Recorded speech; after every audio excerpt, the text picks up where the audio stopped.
जितिया माई के दिहा ला ला ला नवाया चार में खेलेला हो। जितिया माई के दिहा ला ला ला नवाया चार में खेलेला हो।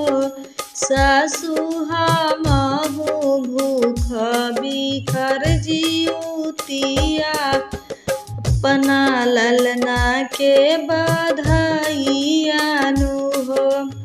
सासु हमहु भूख बिखर जिउतिया ललना के बधाइया नु हो।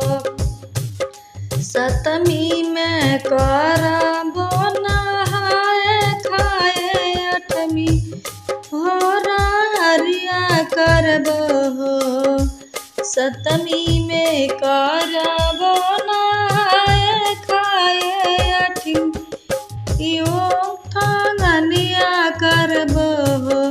सासु भूख भी निर्जल जिउतिया तना मी में पारन करबो हो। सासु भूख भी निर्जल जिउतिया नमी में पारन करबो हो।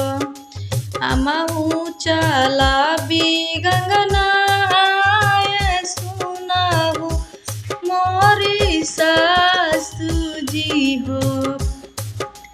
हमहु चलाबी गंगना सुनहु मोरे सासु जी हो। हे सासु गढ़वाई दे तू सोने के जिउतिया हमहु पहिरबी ललना के बधाइया नु हो। हे सासु गढ़वाई दे तू सोने के जिउतिया हमहु पहिरी ललनवा के बधाइया नु हो। खोइछा से काढ़े सासु मोहरिया बेटा के बोलावेली हो। खोइछा से काढ़ी सासु मोहरिया बेटा के बोलावेली हो। ए बेटा गढ़वाई देता सोने के जिउतिया बहुरिया मोरे पेनी है पोता के बधाइया नु हो।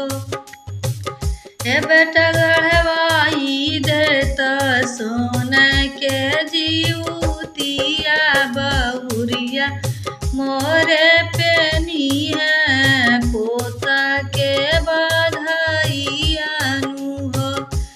जितिया गढ़ाई पियलिया वेले धनी या के देवेले हो। जितिया गढ़वाई पियले वेले धनी या के देवेले हो। आहे कैली बहुरिया खर जिउतिया जीमुत वाहन बाबा के बोलावेली हो। सासु संग गंगा नहाई नीता सूरज गो